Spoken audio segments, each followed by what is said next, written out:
Hoy cantamos de tu bondad, Señor, y descansamos en ti porque tú eres el Dios que nos sostiene. Tú eres el Dios que nos bendice, que nos soporta, que nos alienta. Es un buen momento para decirle: Señor, yo descanso en ti. No importa la situación que estés viviendo, Dios está en este lugar.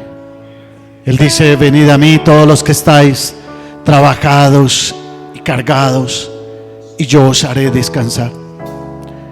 Llevad mi yugo sobre vosotros, porque mi yugo es fácil y ligera mi carga. Señor, hoy descansamos en ti y levantamos nuestras manos, Señor, en señal de rendición a ti, diciéndote, Señor, que nos rendimos a ti, que descansamos en ti, que reconocemos que tú tienes el control de todas las cosas y que nos sometemos a tu señorío, Señor. En el nombre de Jesús. Amén, Señor, y amén. Dios les bendiga a todos en esta mañana. Salude a la persona que tiene a su lado. Tome su lugar. Muchas gracias a todos los del grupo de alabanza. Gracias, José, por estar aquí. Tome su lugar, por favor. Voy a leer la Biblia en esta versión internacional, nueva versión internacional. Usted la tiene ahí en la pantalla y puede leerla, puede seguirme. Mateo capítulo 6, versículo 1. Jesús está hablando. Es parte del Sermón del Monte.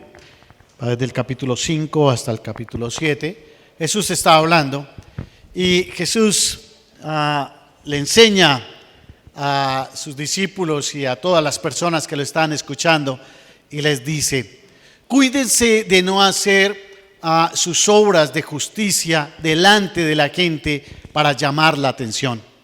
Si actúan así, su Padre que está en el cielo no les dará ninguna recompensa. Por eso, cuando des a los necesitados, no lo anuncies al son de trompeta, como lo hacen los hipócritas en las sinagogas y en las calles, para que la gente le rinda homenaje. Les aseguro que ellos ya han recibido toda su recompensa. Más bien, cuando des a los necesitados, que no se entere tu mano izquierda de lo que hace la derecha, para que tu limosna sea en secreto, y así tu Padre que ve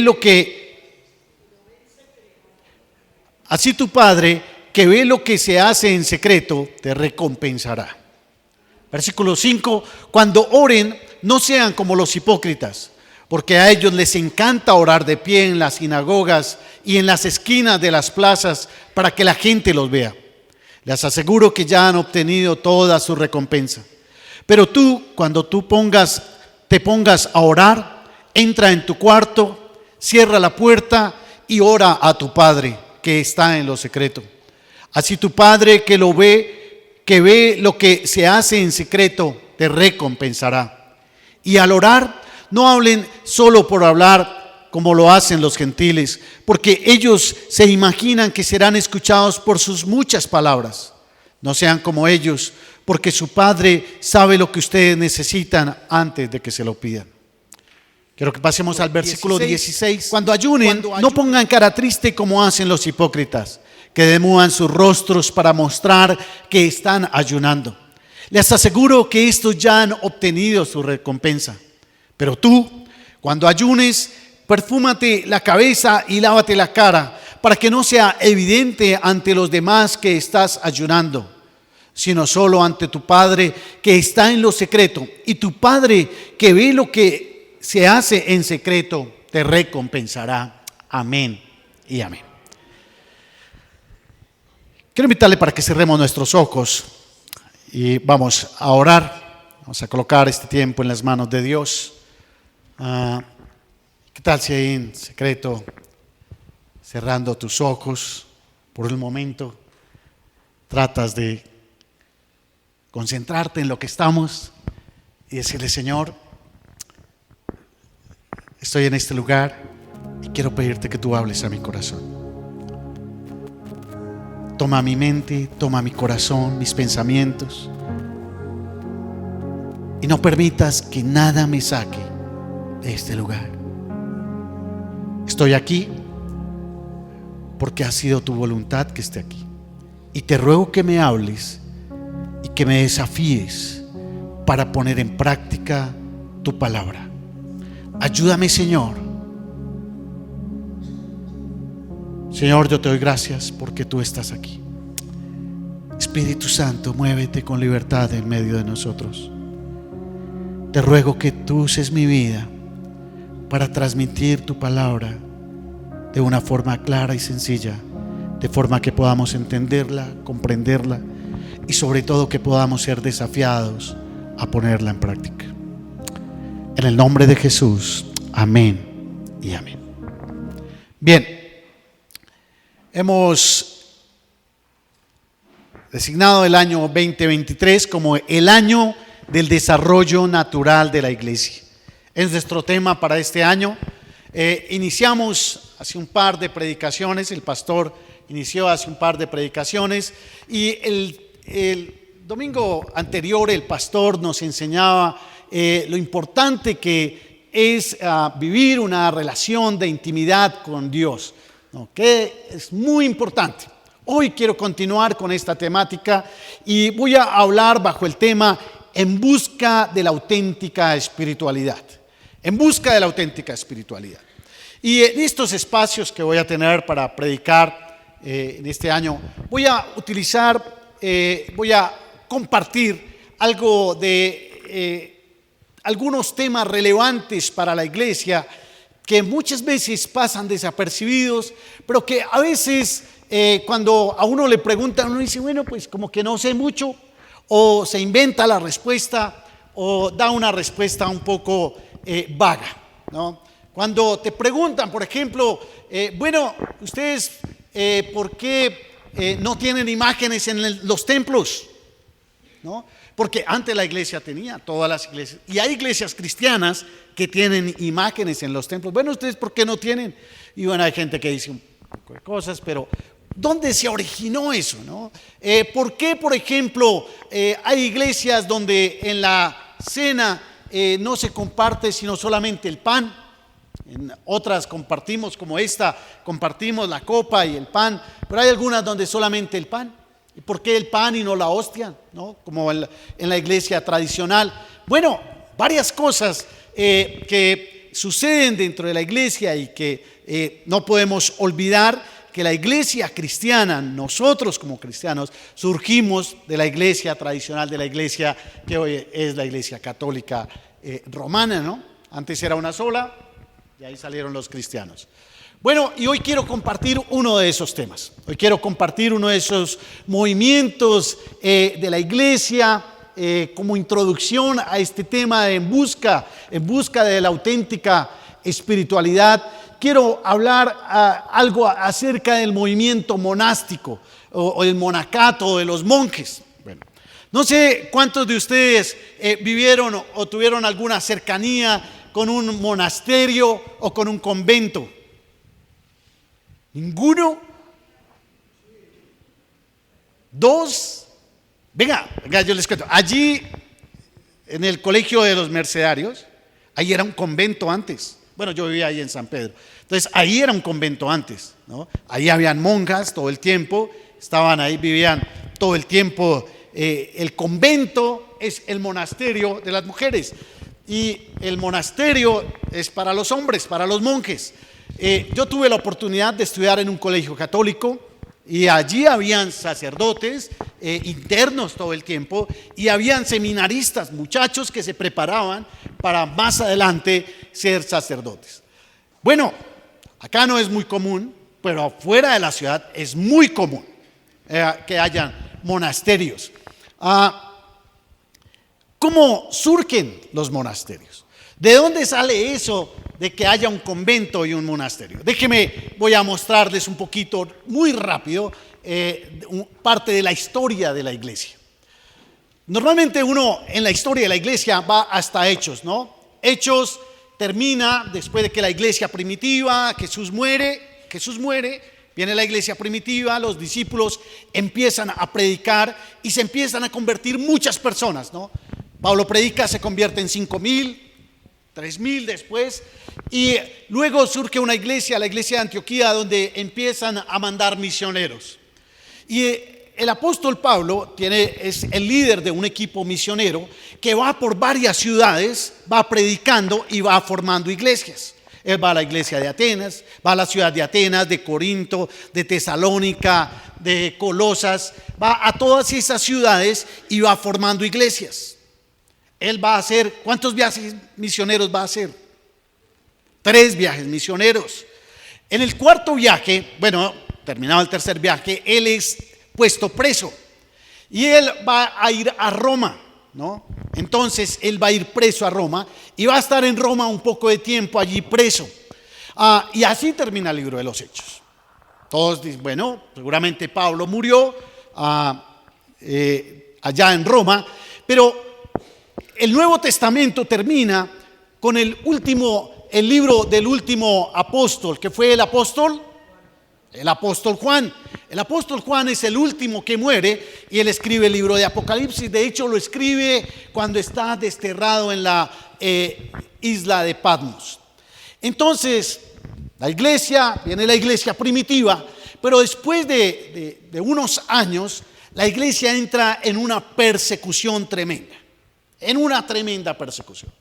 Surge un emperador en el Imperio Romano que se llama Nerón, y Nerón va a incendiar la ciudad de Roma y le va a echar la culpa a los cristianos, y entonces se desata una persecución a los cristianos tremenda, ¿no? Dice que Nerón ponía a los cristianos como antorchas en sus palacios para que ardieran ahí pues toda la noche, ¿no?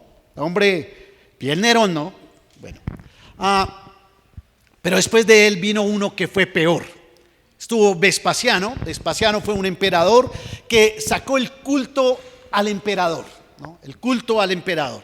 Él dijo que el emperador era un dios y que se debía adorar al emperador, y quien no lo adorara debía morir. Por eso muchos cristianos murieron, porque no adoraban al emperador. Entonces se lo echaban a los leones, los ponían a los gladiadores, y allí los cristianos llevaron por muchos años, fueron perseguidos. Pero un día un emperador va a salir a una guerra contra Oriente, el emperador Constantino, y él se acuesta a dormir y tiene un sueño. En el sueño él ve a Jesús en la cruz y él escucha una voz que le dice: por esta cruz triunfarás. Constantino se levanta y dice: no, nosotros estamos mal. Nosotros estamos equivocados. El cristianismo es la religión que debe ser. Año 313, entonces sale el edicto de Milán. Y el edicto de Milán lo que hace es que establece como una libertad religiosa. Entonces los cristianos dejan de ser perseguidos. Ya no son más perseguidos. Ya entonces Constantino pone en sus escudos y en los uniformes de todos los soldados el símbolo de la cruz, y todos empiezan a volverse cristianos. Por miles, por cientos y miles se vuelven cristianos. Algunos por conveniencia, otros por interés religioso, porque lo apoyaba el emperador y lo apoyaba todo el gobierno. Entonces pues todos se hicieron cristianos. Y entonces el cristianismo pierde su esencia, y surgen entonces unas personas que desean mantener la santidad, alejadas del materialismo, alejadas de la corrupción, alejadas del pecado. Entonces estas personas dicen: no, nosotros vamos a buscar una auténtica espiritualidad, y se van de las ciudades. Salen de las ciudades y se van a vivir al desierto. Literalmente se salen de la ciudad y se van a vivir al desierto. Y no quieren tener contacto con la sociedad porque dicen: no, es que la sociedad está corrompida. Hay demasiada corrupción y ya el cristianismo no es cristianismo, no es lo que Jesús enseñó. Ya esto no es una auténtica espiritualidad. Entonces, por allá en el año casi 400, surgen los monjes. Y surge el movimiento monástico. El movimiento monástico se definen así a estas personas que se van de la sociedad. que se alejan de la sociedad. No, en la reacción a la paz, porque así lo llamó Constantino, a la paz de Constantino, a la paz romana. Buscan una auténtica espiritualidad, buscan una vida de santidad. Los monjes inicialmente solos viven una vida solitaria. Monje de hecho significa solitario. Empiezan a irse y después van a empezar a construir unos lugares donde se juntan varios hombres y empiezan a construir en el desierto monasterios, buscando una vida de santidad. Básicamente ellos desarrollan su vida en 3 pilares. Uno, la vida de oración y de estudio de la palabra. Ellos se aprendían los salmos, ¿no? Parte de lo que hacían era estar orando y aprendiéndose la palabra. Se aprendían los salmos.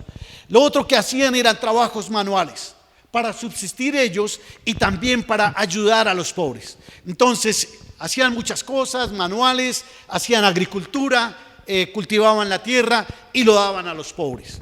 Pero también ellos practicaban la meditación.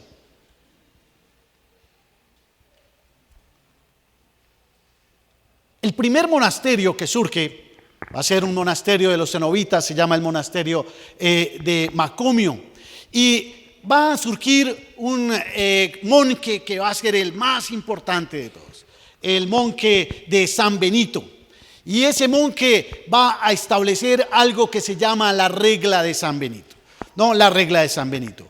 Él va a establecer en esa regla de San Benito, que es un libro. Si usted le pregunta a un sacerdote, se lo va a contar, lo va a tener, lo tienen en su cuarto todos los sacerdotes. Porque en ese libro de la regla de San Benito está toda la teología de la vida de un monje.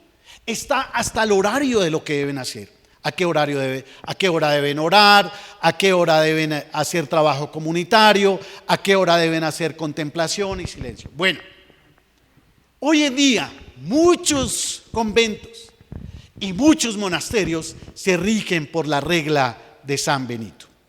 Lo que quiero destacar de esto del monaquismo es que ellos tomaron decisiones muy radicales buscando una auténtica espiritualidad.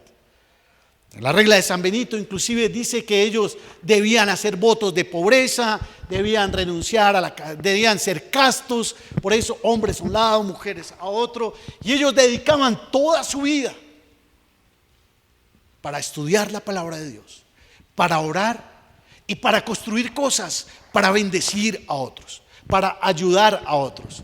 Ahora, en esto ellos trabajaban en 3 pilares importantes. 1, la relación con Dios, la oración y el estudio de la palabra que me conecta con Dios. 2, la relación con mi prójimo. Cuando hago trabajos manuales, cuando ayudo a otros, cuando bendigo a otros, entonces eso me conecta con mi prójimo y sobre todo con mi prójimo que sufre, que vive necesidad. Y 3, cuando hago meditación, cuando hago silencio, eso me conecta conmigo mismo, me lleva a evaluarme. Entonces vamos aprendiendo que la verdadera espiritualidad me conecta primero ¿con quién? Con Dios, luego con mi prójimo y luego conmigo mismo. Ahora, cada generación debe trabajar su espiritualidad. Cada uno debe trabajar cómo mantener esa relación y esa intimidad con Dios. En el texto que acabamos de leer de Mateo capítulo 6, Jesús está confrontando esos 3 pilares de la espiritualidad judía. Jesús está confrontando cómo los líderes espirituales de su época vivían la espiritualidad. Jesús va a decir en el versículo 6, en el versículo 2 dice: por eso cuando des a los necesitados, primero daban ofrenda, daban a los necesitados. Versículo 5, cuando oraban a Dios, se conectaban con Dios. Y cuando ayunen, entonces, cuando des limosna, cuando doy a alguien que pasa necesidad, era la primera gran obra que hacía un judío, dar dádivas a otros.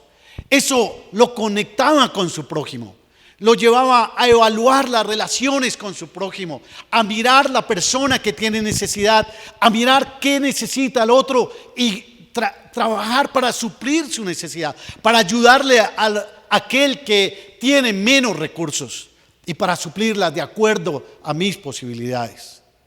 Jesús también dice: cuando ores. Cuando oro, orar es hablar con Dios, me conecto con Dios. Es una dimensión espiritual cristiana que me debe llevar a una vida de intimidad con Dios.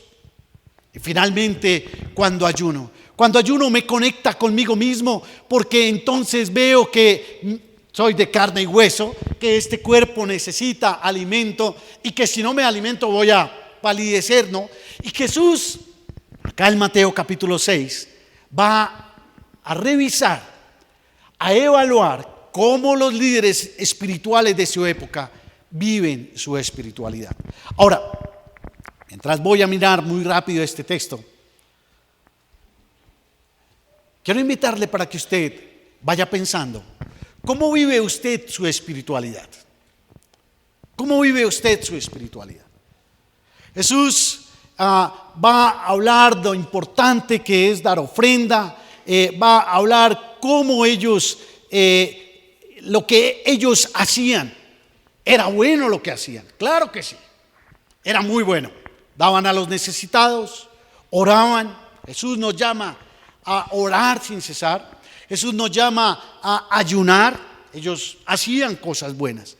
Sin embargo, cuando yo evalúo mi espiritualidad, usted puede decir: bueno, yo voy en la ruta correcta, porque yo pues vengo a la iglesia, ¿no? Aquí oramos, estudiamos la Biblia, cantamos, levantamos las manos, aplaudimos, bueno, a veces ayuno, no siempre, bueno, ahora estamos en el programa de 40 días de ayuno. Yo espero que usted por lo menos, bueno, si no puede venir a la iglesia, pero que haga el esfuerzo de ayunar por lo menos un día. Bueno, sacar un tiempo para ayunar. Hemos sido enseñados que la importancia que es el ayuno, y la Biblia nos desafía y nos manda a ayunar. Usted dirá: bueno, yo oro, adoro, leo la Biblia, también saco espacio para meditar y hacer una evaluación personal. Sin embargo, quiero ir un poquito más profundo. Jesús lo hace. Cuando busco mi auténtica espiritualidad, debo evaluar no solamente lo que hago, porque yo puedo hacer muchas cosas buenas, sino adicional debo evaluar cuál es la razón, cuál es la motivación por la que hago las cosas. Y Jesús va a mostrar que la cultura de la imagen y de la apariencia, donde es más importante lo que pareces que lo que eres realmente, no es de ahorita, sino que viene de la época de Jesús. Porque ahorita sí que es importante la apariencia. Es tan importante, déjeme contarle algo, es tan importante que mire, un político, ¿qué hace un político? Consigue unos asesores de imagen. Y los asesores de imagen montan el perfil de lo que la gente quiere ver, ¿sí? Y lo cargan en las redes sociales, en todas las redes sociales. Entonces, cuando uno entra al celular, cuando entra al internet, tú ves la persona que el asesor de imagen creó. No es la persona que es realmente. Y ¿sabe una cosa? Uno termina votando por ellos. Es tan importante la imagen hoy en día, es tan importante la apariencia. Pero eso no es de ahora, es de la época de Jesús. Repito que yo puedo hacer muchas cosas buenas, pero con malas motivaciones, con malas intenciones. Note lo que hacían los líderes religiosos. Lo he puesto en color amarillo, ya dice cómo lo hacían. Vamos al siguiente, cómo lo hacían. Dice, ¿cómo daban ellos las ofrendas? Dice, versículo 2, no toques trompeta delante de ti, como hacen los hipócritas en las sinagogas y en las calles. Mire lo que hacía un líder religioso. Bueno, el grupo de alabanza existía desde la época de Jesús, solo que traían ellos no tocaban una trompeta, sino un chofán, un cuerno largo. Entonces, el líder religioso, cuando iba a dar una limosna, traía una persona de estas que tocaba una trompeta. La trompeta se tocaba, o el chofán, se tocaba cuando se iba a dar un anuncio muy importante. Entonces él se paraba en una esquina donde había mucha gente y traía un tipo con una trompeta. El tipo se paraba y tocaba la trompeta. Todos volteaban a mirar. Y para la sorpresa de todos, allí había un mendigo. Sí, mendigo. Y se paraba el sacerdote al lado, sacaba su billetera, sacaba la billetera y sacaba un billete de 100,000 y lo echaban varios. Y toda la gente decía: wow, qué espiritual, cómo ayuda a los pobres, ¿no? Y entonces el hombre decía acá: ese soy yo, ese soy yo. Escuchaba lo que decían. Jesús dice que tocaban trompeta en las sinagogas, bueno, en la iglesia y en las calles, para ser alabado por los hombres. Buscaba un mendigo, músico, para que todos lo vieran. Todos podían decir: miren ese hombre, es un hombre muy espiritual. Ahora pregunto, ¿es malo ayudar a los necesitados? ¿Es malo dar ofrendas? Claro que no. Pero es malo hacerlo para que los demás nos vean, de modo que nos vean. Jesús va a denunciar que para los líderes religiosos de su época no era solamente dar ofrendas, sino que para ellos era más importante ser vistos, más importante ser reconocidos por los demás, porque esto les inflamaría el ego, mostraría lo que era. Cuando oraban, entonces se iban al lugar más donde había más gente, Se paraban allí en una esquina, en pie, donde pasara mucha gente. Colocaban una silla, se paraban muy alto y empezaban a orar, a levantar sus manos y a orar para que todos lo vieran. Dijeran: wow. Y entonces todos empezaban a decir: este hombre cómo busca a Dios, cómo ora de bonito, cómo ora de bien. Y él decía: es que este hombre, ese soy yo. Yo sí soy un hombre consagrado. Yo soy un hombre que todos ven.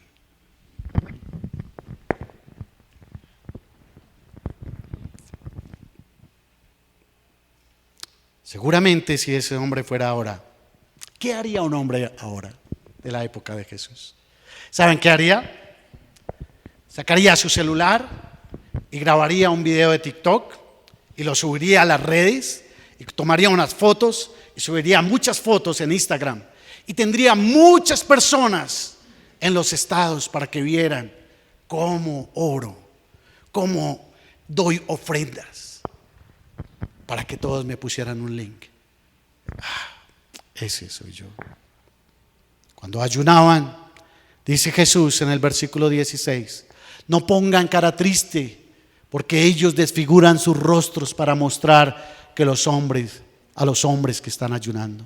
Entonces se aplicaba el maquillaje para que se vieran muy pálidos, caminaban como si estuvieran enfermos. ¿Y qué te pasa? Es que estoy ayunando. Este hombre como busca de Dios. Jesús hace una parodia de la espiritualidad de estos hombres. Jesús pregunta: ¿por qué lo hacían? Hemos visto qué hacían, cómo lo hacían. Y Jesús va a decir por qué lo hacían, ahí mismo en el texto. Lo he puesto en color azul. ¿Por qué lo hacían? Lo hacían, versículo 2, para que la gente le rindiera homenaje. Versículo 5, para que la gente los viera. Versículo 16, para mostrarse. El punto aquí es: ¿cuál es la motivación para ayudar a los necesitados? ¿Cuál es la motivación para orar? ¿Cuál es la motivación para ayunar? ¿Cuál es la motivación para vivir nuestra espiritualidad? ¿Cuál es la motivación? El ser visto por otros, graso error. El buscar ser reconocidos, el mostrarnos por otros. Lo importante para ellos no era hacer cosas buenas, no era hacer lo correcto. Lo importante era lo que la gente los viera, ser vistos. Cuando a uno de estos líderes religiosos le preguntaban: oye, ¿tú quién eres? ¿Sabe qué decían ellos? Yo soy lo que los demás ven y piensan de mí. Por eso era tan importante. Yo soy lo que los demás piensan y ven de mí. Yo soy solidario, soy consagrado, soy espiritual, porque eso es lo que los demás ven. Pero Jesús no solamente muestra la forma incorrecta de hacer las cosas, sino que Jesús también muestra la forma que debemos hacer las cosas. En el mismo texto, Jesús entra a mirar cómo debo hacer las cosas, cómo debo hacer las cosas correctas. Y Jesús lo explica de una forma muy sencilla. Realmente el texto no necesita una exégesis profunda, solamente lo que hice fue colocarle colorcitos, ¿no? ¿Qué debo hacer? Versículo 3: pero tú, cuando des a alguien que pasa necesidad, que no sepa tu mano izquierda lo que hace tu derecha. Entrega tu ayuda en privado, es lo que dice Jesús. Hazlo en silencio, ¿no? Entrega tu ayuda, que no sepa, imagínate, que no sepa lo que hace tu derecha. Hazlo en privado, que la persona no sepa. ¿Cómo te conectas con tu prójimo? Ves la necesidad, lo bendices, oras por él, suples su necesidad, pero que no se entere. Que no se entere. Es lo que dice Jesús. Con el ayuno, con la conexión conmigo mismo, dice: cuando ayunes, no seas austero, no seas evidente, hazlo en secreto. Y he dejado cuando ores en la conexión con Dios, porque Jesús es muy explícito en indicarnos cómo debemos hacer. Dice: ve a tu cuarto. Escúcheme bien. Primero, ve a tu cuarto. Segundo, cierra la puerta. Y tercero, ora a tu Padre que te ve en lo secreto. Que te ve en lo secreto. La auténtica espiritualidad define realmente quién soy yo. Está definida por lo que yo soy. ¿Y sabe quiénes somos? Nosotros no somos lo que los demás ven. Yo no soy lo que mi esposa, mi hija, los líderes, el pastor de la iglesia ve. Yo soy lo que soy cuando entro en mi cuarto, cierro la puerta y estoy solo. Cuando estamos solos, entonces somos lo que realmente somos.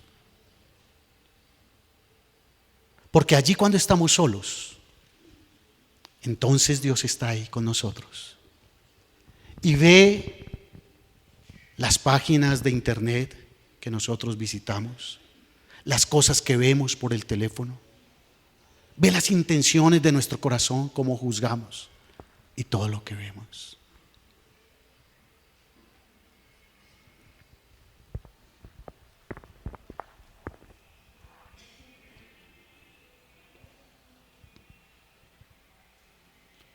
Yo soy lo que soy cuando nadie me ve. Lo que hacemos aquí, cuando cantamos, cuando adoramos todos a Dios, algunas iglesias danzan, bueno, aquí lo puedes hacer también, puedes danzar, puedes saltar, levantar las manos. Yo me pregunto, alguna vez estuve en unos gospel de jóvenes, concierto impresionante, lleno el Parque Simón Bolívar, los jóvenes brincando, saltando. Y yo me pregunto, ¿esa es la espiritualidad, la verdadera espiritualidad por la que Jesús dio su vida en la cruz? ¿Es la verdadera espiritualidad? Claro, estar aquí juntos es muy bueno. Alabar a Dios con los instrumentos, con la música, poder levantar las manos, todos adorando. ¿Qué nota? Yo lo disfruto también. A veces sentimos que el cielo baja y bueno, podemos llorar, quebrantar. Aquí te puedes arrodillar, puedes disfrutar el tiempo de adoración. Pero cuando no hay alabanza, cuando no hay hermanos, cuando llegamos a la casa y entramos de puertas para adentro y cerramos la puerta, somos tan espirituales, nos valoramos. Entonces la conexión con Dios permanece viva y entonces en nuestra casa adoramos a Dios, ¿no? En nuestra casa, nuestra relación con nuestro prójimo es una relación donde hay perdón, donde hay amor, donde hay servicio, donde hay respeto, donde te valoro, donde soy intencional para estar bien contigo, donde yo me puedo recostar tranquilo y evaluar y sentirme en paz porque he actuado con transparencia. Porque la verdadera espiritualidad, la auténtica espiritualidad, no es cuando todos te ven aquí un ratico. No, es cuando estamos afuera. Cuando estamos en problemas, nuestra boca habla un montón de vulgaridades. Es allí cuando vivo una auténtica espiritualidad. Jesús utilizó una palabra para calificar a los líderes de su época y la repitió 4 veces en este texto. Jesús les dijo que eran hipócritas y lo repitió. Dijo: cuando das limosna, eres hipócrita. Cuando oras y haces que los demás te vean, eres un hipócrita. Cuando ayunas para que solamente otros te vean, eres un hipócrita. ¿Sabes qué significa hipócrita? Actor. Ya lo expliqué en un culto antes, en una prédica antes, que un hipócrita era una persona, era un actor que tenía que representar a sus dioses, y cuando lo hacía bien y se bajaba, todos le decían: fuiste un buen hipócrita, y él: sí, chévere. Es un actor. Pero contrario a eso, Jesús lo que demanda es una sinceridad. La auténtica espiritualidad exige una conexión con Dios, donde vivo una vida de adoración, donde mis acciones son un culto a Dios, donde mi relación con los demás son relaciones intencionales, donde hay calor humano, donde realmente hay perdón, hay amor, donde agrego valor a otros, donde hay honestidad, donde hay transparencia, donde vivo una relación conmigo mismo de autenticidad. Mis hermanos, Dios, no nos engañemos, porque Dios es un Dios personal que conoce las intenciones de nuestro corazón. Jesús les enseña a las personas que les escucha que hay un Dios, que claro, ellos conocían a un Dios que se movía en medio del pueblo, en medio del templo. Ellos conocían ese Dios que descendía y que había hecho grandes cosas. Pero Dios les presenta un Dios personal, un Dios que está en todas partes y que cuando cierras la puerta de tu cuarto, allí Dios te ve. Dios me ve. Dios me ve. Déjeme terminar diciendo algo importante. En este pasaje también Jesús dice: tu Padre que te ve en lo secreto te recompensará en público.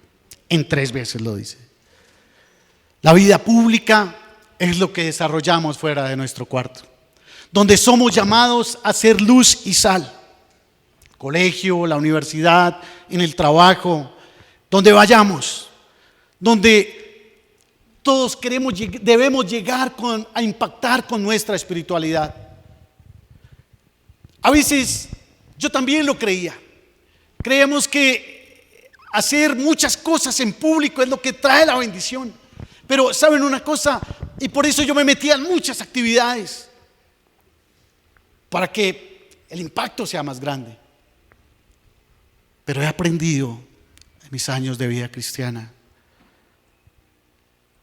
que para hacer influencia afuera, debo aprender primero a entrar en mi cuarto, cerrar la puerta y orar a Dios y rogar a Dios. Y el Dios que me ve orando me va a levantar en público. ¿Quieres ser usado por Dios? Ya sabes qué hacer. ¿Tienes un ministerio y quieres ser usado por Dios? Ya sabes qué hacer. ¿Quieres tener un hogar bien? ¿Quieres ser un hijo bien? ¿Quieres tener un proyecto de vida que traiga bendición a otros y avanzar en tu proyecto de vida? Ya sabes qué hacer. Porque tu Padre, mi Padre, Dios nuestro Padre, que nos ve en secreto, nos va a recompensar en público. Cierro diciendo algo importante. Los hombres de la antigüedad tomaron decisiones muy radicales buscando una auténtica espiritualidad. ¿Qué harás tú por tu vida, por tu relación de intimidad con Dios, para vivir una verdadera espiritualidad? Es una decisión que cada uno de nosotros debe tomar. Inclinemos nuestro rostro y vamos a orar.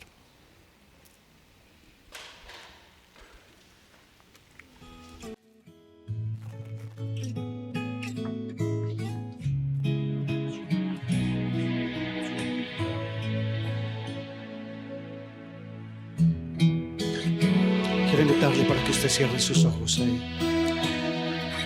Que tengamos un momento de meditación Cuando personal. nadie me ve en la intimidad, donde no puedo hablar más que la verdad, donde no hay apariencias, donde al descubierto queda mi corazón. Allí soy sincero, allí mi apariencia de piedad se va, allí es tu gracia lo que cuenta, tu perdón lo que sustenta para estar de pie. Y no podría Señor, dar a la cara si te doy gracias por tu palabra. porque soy revestido de la gracia. Definitivamente, cuando nos desnudamos delante de ti, tenemos que pedirte perdón. Yo tengo que pedirte perdón por aquellas cosas, Señor, que hago que no te agrada. Perdóname, Señor. Pero también por aquellas cosas que debo hacer y que no hago, Señor. Hoy, Señor, más que predicar tu palabra, vengo a tu cruz para pedir tu gracia sobre mi vida y pedir tu perdón y rogarte, Señor, que tú me ayudes para vivir una auténtica espiritualidad que te honre, Señor. Ayúdame, Señor, para no hacer las cosas para ser visto, sino para hacer las cosas porque definitivamente te amo, Señor. Hoy más que nunca, Señor, te necesito en mi vida. Ayúdame, Señor, a vivir una conexión contigo que te honre, Señor, a vivir una vida de adoración. Ayúdame, Señor, a honrarte con mis actos. Ayúdame a tener una conexión con las personas cercanas que me aman, con las personas inclusive que me hacen daño, donde tenga unas relaciones que reflejen tus principios. Ayúdame, Señor, a vivir una verdadera espiritualidad. Anhelo, anhelo, te anhelo. Yo quiero invitarle, si usted se quiere colocar de pie. Necesito. Esta canción dice: te anhelo, te necesito. Te amo más que a mi propio ser. Yo te busco, yo Es muy te sencilla, busco. ¿qué tal si la cantas conmigo? Yo te busco, Jesús. Vamos a Yo te cantarlo. busco. Yo te busco. Yo te busco. Con fuego en mi corazón. Con fuego en Mi corazón. mi corazón.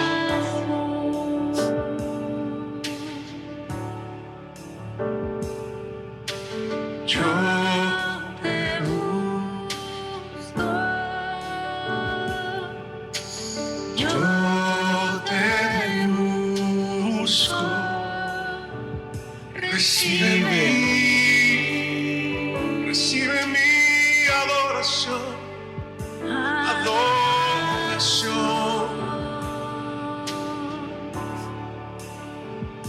Porque te anhelo. Señor, te anhelamos. Honestamente te anhelamos. Te necesitamos. Honestamente te necesitamos, Señor. Porque queremos vivir no una espiritualidad para mostrarnos, sino una espiritualidad que te honre, Señor. Una espiritualidad realmente, Señor, agarrados de tu mano, viviendo para ti, no para que los demás nos vean, no para que los demás piensen bien de nosotros, sino una espiritualidad que impacte a otros, una espiritualidad que tú veas y que tú nos puedas decir: bien, buen siervo y fiel. Te amamos, Señor, te glorificamos, te damos toda la honra a ti, te bendecimos, Señor, y te rogamos, Señor, que tú nos ayudes para anhelarte a ti en todas las áreas de nuestra vida, Señor, no solamente en una. Perdónanos, Señor, si hemos estado viviendo engañados por vivir una espiritualidad que tú no apruebas, Señor. Hoy te decimos que te anhelamos, que te necesitamos a ti, Señor, que te amamos a ti, Señor.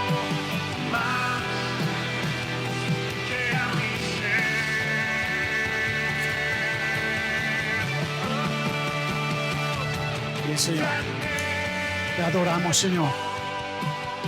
Iglesia, que Dios nos ayude para vivir una espiritualidad auténtica para Dios. Que Dios le bendiga.